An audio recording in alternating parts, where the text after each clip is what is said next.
श्रीमद्भागवत तृतीय स्कंध द्वात्रिंश अध्याय मैत्रेय उवाच शृण विदुरतोषमन कपिलरूपे भगवान् कहन्ति माता मुख चाहि शृण जननी मन देयि। कपिल उवाच भो मात शृण सावधाने संशय तेजि शुद्ध मने प्राणीजातना गति जेते कहिली तुम्भर अग्रते कामीर कर्म गति जेते विधि निषेध बेनिमते जे प्राणी गृह धर्मे थाई स्वधर्म नित्य आचरई तहि सुसिद्ध काम अर्थ ए आसे भ्रमु थाई व्यर्थ पुणी से धर्म आचरई से धर्मे काम अर्थ पाई कामर मूढ़मति नर कृष्ण भक्ति करे दूर अर्थ संचयी अविरत यज्ञ रे देई थाई चित्त करई यज्ञ अनुष्ठान तहि पूजई देवमान तदन्ते पितृदोष अर्थे पूजई श्राद्धे शुद्ध चिते श्रद्धारे से धर्म आचरे पितृदेवता पूजा करे से प्राणी गमे चंद्रस्थान सेठारे करे सोमपान भोगर अंत जेवे होई लेउटी से स्थानु आसई जे काले अनंत शय्यारे विलये हरि समुद्र रे से जोग निद्रारे शयन सकल चेष्टा करिलीन लय हुअन्ति लोक तीनि ए मध्ये छन्ति जेते प्राणी से सर्वे तांक देहे थान्ति से हरि उठिले आसन्ति काम्य कर्मरु एहि गति केबे न जाई गता गति जे प्राणी पंडित हुअन्ति से केबे धर्म न छाड़न्ति करन्ति स्वधर्म आचार संसर्ग तेजी सर्वठार साधन्ति नाही अर्थ काम देखन्ति सर्व माया भ्रम कर्मादि कृष्णे समर्पन्ति से वेद विद्धि न छाड़न्ति हुअन्ति शांत धर्मे रत निज धर्म रे श्रद्धा चित्त निवृत्ति धर्म परायण हुअन्ति अहंकारहीन मायारु स्नेह दूर करी कृष्ण भजने प्रिय भरी ए धर्म सत्वगुणमये विशुद्ध चित्त तहु होए एमंत जेवा प्राणी मन तांक प्रयाण माता शुण से सूर्य रश्मि द्वारे जान्ति परम पुरुष लभन्ति पर पर ईश जेहि ए विश्व प्रकृतिटी सेहि से विश्वमुख नारायण जे करे सर्जन पालन एमंत जेहु भगवान तांकु लभन्ति भक्तजन सेइछे मुक्ति लभिबाकु भजई हिरण्यगर्भकु से मोक्ष गुण शुण माये कहिबा तुम्भंकु थोकाए बेनी प्रारार्ध काल अन्ते ब्रह्म प्रलय ए जगते तावत काल ब्रह्म लोके हिरण्यगर्भर साधके सुखेण विहार करन्ति ब्रह्मार संगे लय जान्ति भूतादि पंचमहाभूत एदश इंद्रिय सहित पंच विषय अहंकारे ए सर्व ब्रह्मांड आकारे एमंते रहन्ति प्रधाने परार्ध काल अवसाने से स्थाने जेते जोगी थान्ति ब्रह्मांक शरीरे पशन्ति आयुष शेषे प्रजापति परम आत्मारे मिलन्ति जेणु ताहांक अभिमान देहरे नोहे अवसान एणु साक्षाते मुक्ति नोहे ब्रह्मा संगते होन्ति लये जे माने हरिर भकत हरि भजन्ति अविरत से सर्व हरिंकु लभन्ति देहादि भाव न जानन्ति सम देखन्ति सर्व जीव मित्र अमित्र एक भाव एणु भो मात हरि भज भोग वासना सर्व तेज ଏ ସର୍ବଭୂତଙ୍କ ହୃଦୟରେ ହରି ଅଛନ୍ତି ସର୍ବଠାରେ। ତାହାଙ୍କ ମହିମା ସୁମରି ମନକୁ ଯୋଗେ ଦୃଢ଼ କରି, ତାହାଙ୍କୁ ଭଜିଲେ ତରିବ ଏ ଦେହ ପୁଣି ନ ହୋଇବ। ଯେ ଆଦ୍ୟ ଚରାଚରଙ୍କର ଯାହାଙ୍କୁ ବୋଲି ସୁରେଶ୍ୱର, କୁମାର ଆଦି ସିଦ୍ଧ ଯେତେ ଯୋଗ କରନ୍ତି ଅବିରତେ।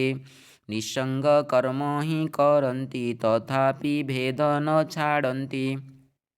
ଯେଣୁ କରନ୍ତି ଅଭିମାନ ଏଣୁ ନ ପାନ୍ତି ଶୁଦ୍ଧ ଜ୍ଞାନ। ସେମାନେ ପ୍ରଳୟ କାଳରେ ପଶନ୍ତି ଈଶ୍ୱର ଦେହରେ। ହୋଇଲେ ସୃଷ୍ଟିର ଜାଗର ପୁଣି ଘେନନ୍ତି ଅବତାର।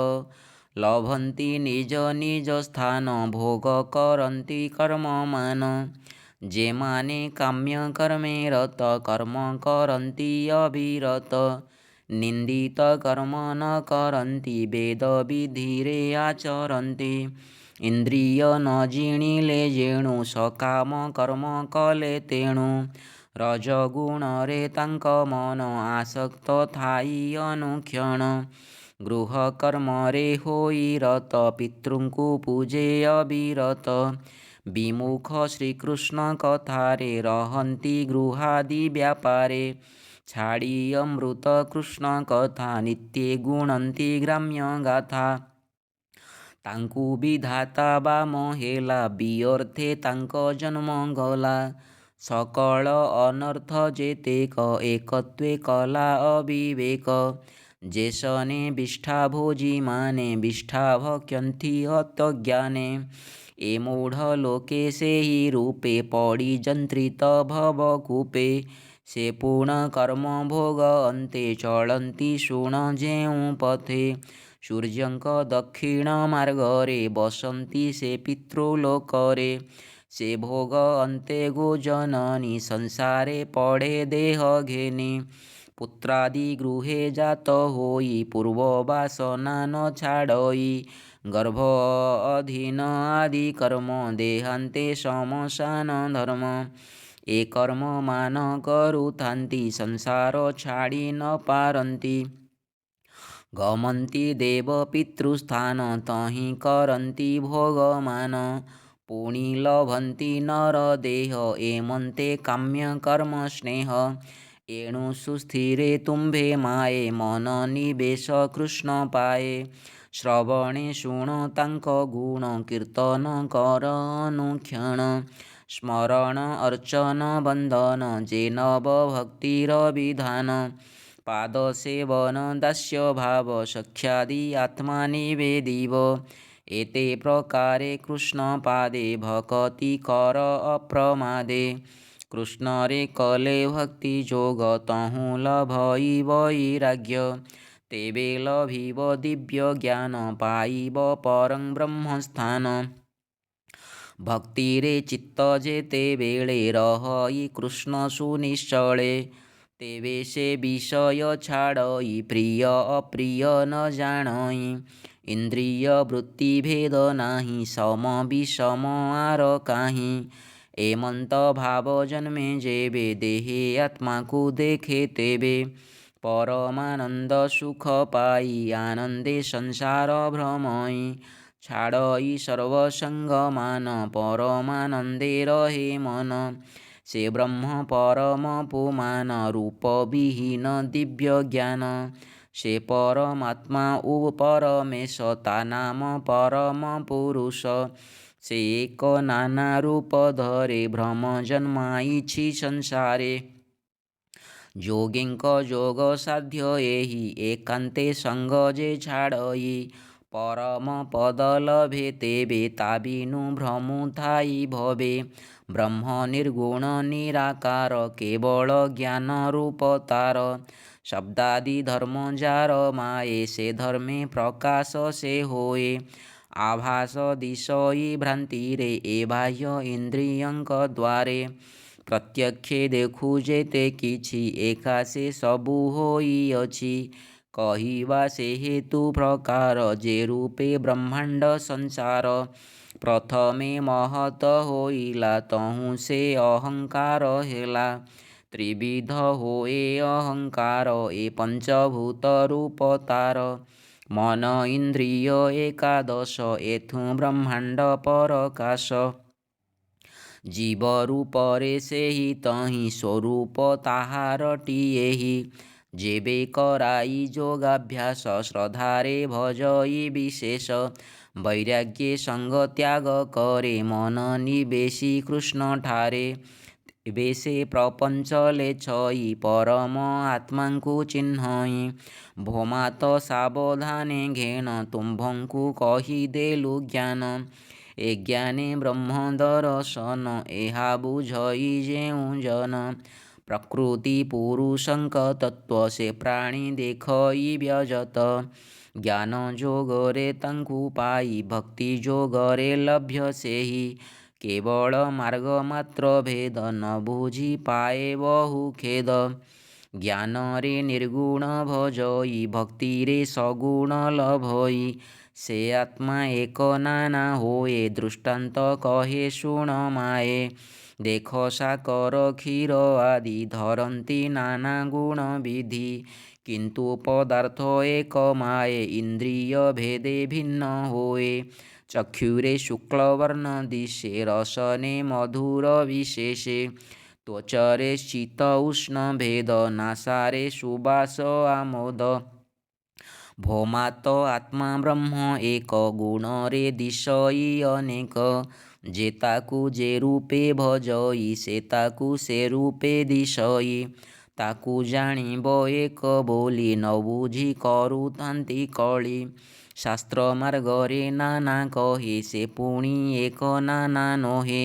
ଶୁଣ ଜନନୀ ଶାସ୍ତ୍ର ଭେଦ ଯେଣେ ଛାଡ଼ିବ ସର୍ବଖେଦ। ଯେ କ୍ରିୟା ପୂର୍ତ୍ତି ଆଦି କରି ଯେ ଯାହା କରନ୍ତି ଆଦରି। ତହୁଁ ଯେ ହୋଏ ଭୋଗମାନ ସେ ସବୁ ରୂପ ଭଗବାନ। ଯାଗ କର୍ମରେ ପ୍ରାପ୍ୟ ସେହି ଦାନରେ ଅନ୍ୟ ନାହିଁ କେହି। କେହୁ କରନ୍ତି ତପମାନ ସେ ସବୁ ତହୁଁ ନୋହେ ଆନ। ସେହିଟି ବେଦ ଅଧ୍ୟୟନେ ମୀମାଂସା ଶାସ୍ତ୍ର ତାହା ଭଣେ। ନିଷିଦ୍ଧ କର୍ମ ତ୍ୟାଗ ଯେହି ସେ ଧର୍ମ ଜାଣିଥିବ ସେହି। ସନ୍ନ୍ୟାସ କାହାର ବା ଧର୍ମ ଯହିଁ ଛାଡ଼ନ୍ତି କାମ୍ୟ କର୍ମ। ବିବିଧ ଅଙ୍ଗ ଯୋଗ ସେହି ଭକ୍ତି ଯୋଗରେ ପ୍ରାପ୍ୟ ଏହି। ଜ୍ଞାନ ଯୋଗ ହିଁ ତାକୁ କହି ସେ ଏକ ବସ୍ତୁ ସର୍ବମୟୀ। ସକାମ ନିଷ୍କାମ ଯେ ଧର୍ମ ସଗୁଣ ରୂପ ସବୁ ବ୍ରହ୍ମ। ଆତ୍ମତତ୍ତ୍ୱରେ ଗମ୍ୟ ଏହି ବୈରାଗ୍ୟ ଧର୍ମେ ତାକୁ ପାଇ। ଏମନ୍ତେ ନାନା ଶାସ୍ତ୍ର ମତେ ଯେ ପ୍ରାଣୀ ଭଜଇ ଯେମନ୍ତେ। ସଗୁଣ ନିର୍ଗୁଣଟି ସେହି ତା ବିନୁ ଅନ୍ୟ ନାହିଁ କେହି। ଏ ଭକ୍ତି ଯୋଗ ଚାରି ମତ ସ୍ୱରୂପ କରିଲୁ ବ୍ୟଗତ। ଯେ କାଳ ଅନ୍ତରେ ଧାବଇ ସୃଜନ ଆଦି ଯେ କରଇ।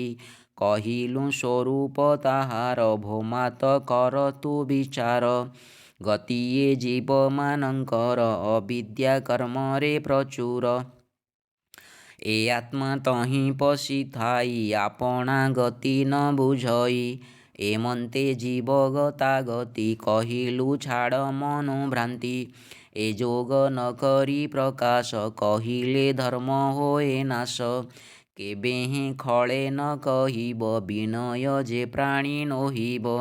ନ କହି ଦୁର୍ଜନ ଅଗ୍ରତେ ଅପରେ ଧର୍ମଧ୍ୱଜି ଯେତେ। ଦାମ୍ଭିକ ଅଗ୍ରତେ ନ କହି ପ୍ରଲୋଭୀ ପ୍ରାଣୀ ଅଟେ ଯେହି। ଯେ ଗୃହ ଧର୍ମେ ହୋଇ ରତ ତାରେ ନ କହି କଦାଚିତ। ନ ସହେ ଯେ ଭକତ ଜନେ ନ କହ ଭକ୍ତିହୀନ ଜନେ। ଏମନ୍ତ ଲୋକେ ନ କହିବ ଗର୍ବିତ ଭାବ ଯାର ଥିବ।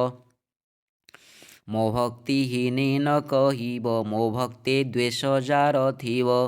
ଯାହାର ଶ୍ରଦ୍ଧା ଏଥି ଥିବ ତାହାକୁ ଏ ମାର୍ଗ କହିବ।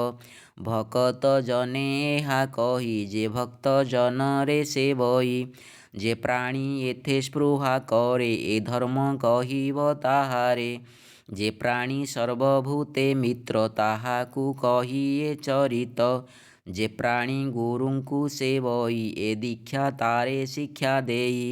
विषये वैराग्य जाहार जे प्राणी शांत चित्त धीर जे प्राणी होए निर्मच्छर विनीत शुचि निरंतर प्रिय मानक अति प्रिय करई मोर ठारे स्नेह एमंत प्राणी की कहिब अधर्म ठारे लुचाइब श्रद्धारे जेहा शुणन्ति अथवा आदरे भणन्ति मोहर पदवी से पाए सत्य कहिलु एहा माए तृतीय स्कंधे भागवत कपिल मुनि जोग ख्यात माताଙ୍କୁ ଦେଲେ ଜ୍ଞାନ ବାଣୀ ସୁଜନେ ତର ଏହା ଶୁଣି କର୍ମ ବିପାକ ପ୍ରାଣୀଙ୍କର 33 ଅଧ୍ୟାୟ ସଂସାର ଶ୍ରବଣ କର ସାଧୁ ଜନେ ବ୍ରାହ୍ମଣ ଜଗନ୍ନାଥ ଭଣେ।